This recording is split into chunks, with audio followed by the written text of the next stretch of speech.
Hello, welcome back once again. In today's video, I bring for you understanding the process of skimming. So let me take you to the roadmap of my presentation. So first, I'll be dealing with the concept of skimming. Second, I will talk about the process.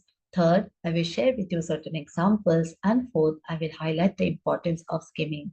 So let me take you to the first concept, and that is wherein I will talk about the definition of skimming. So skimming refers to a reading technique that the reader should master or the reader should acquire for his benefit or rather for his development.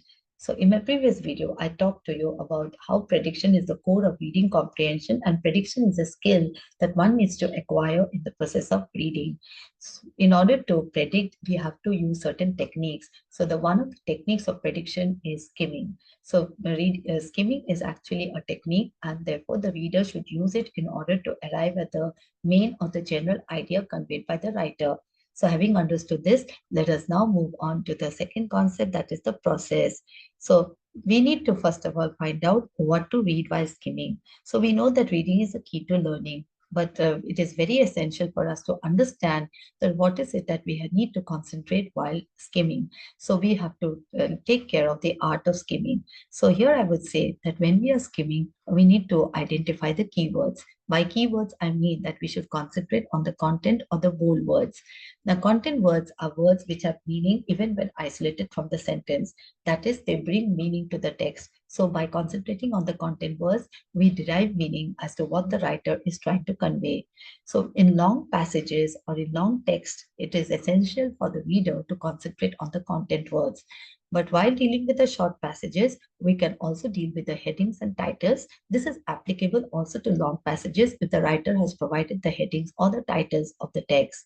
Then we also give attention to the visuals or to any pictures that the writer has used. The writer could use a graph or a chart or a pie chart in order to convey some meaning. So we can concentrate on all those factors while reading. Thirdly, is when we are dealing with short passages, we need to concentrate on the first and the last sentence of the passage because this will help us to get the meaning with clarity. And we also need to look for chapter summaries if the writer has provided us with chapter summaries. Usually in long text, the writer can provide with chapter summaries. So having understood the art of skimming, let us now move on to the third part, that is examples wherein we will find the main idea. So first example here I have for you. So this is a passage. So in this passage, let us read the first sentence. Every second, 1 hectare of the world's rainforest is destroyed.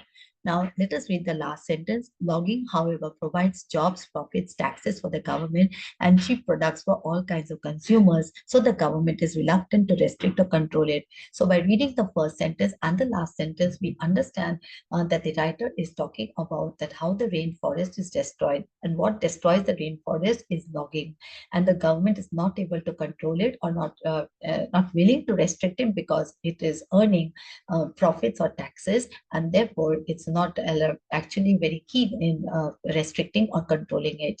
So this is the main idea that the writer is trying to convey, that logging is destroying the rainforest. So having understood this, let us now move on to the example number 2. Now this is a shorter passage as compared to the previous one. So suppose, instead of, reading the first sentence and the last sentence, I read the entire passage because it is a short passage. Much of Canada's forestry production goes towards making pulp and paper.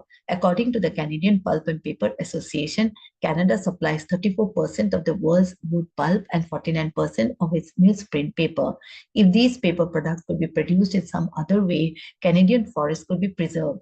Recently, a possible alternative way of making a paper has been suggested by agriculturists and environmentalists, a plant called hemp.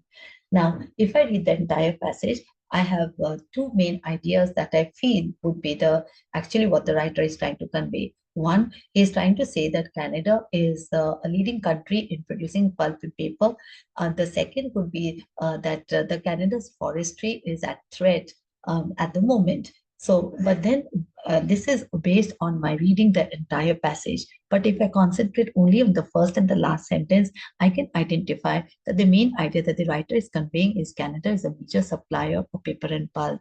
So having understood this, that how we have to concentrate on the first and the last sentence when we're dealing with short passages, I hope you have a clear idea of how to skim the passage. So now let us move on to the importance of skimming. So here I will say that skimming actually helps to develop reading speed, and it also helps the reader in selecting the paper or the article or the the text that he or she wants to read, whether it is relevant for him, it is essential for him, it is useful for him, and therefore he will now decide whether to go into the details of the text and understand the concept better. And so I would say that reading is a thinking process where the reader is constantly thinking about the text and is also interacting with the writer. So I would say that this process of skimming helps the reader to become a flexible reader, and he arrives at the gist of the passage, he understands the relevance of the passage, and also it helps him to improve his comprehension. So having understood this, I would like to thank all of you for your patient listening.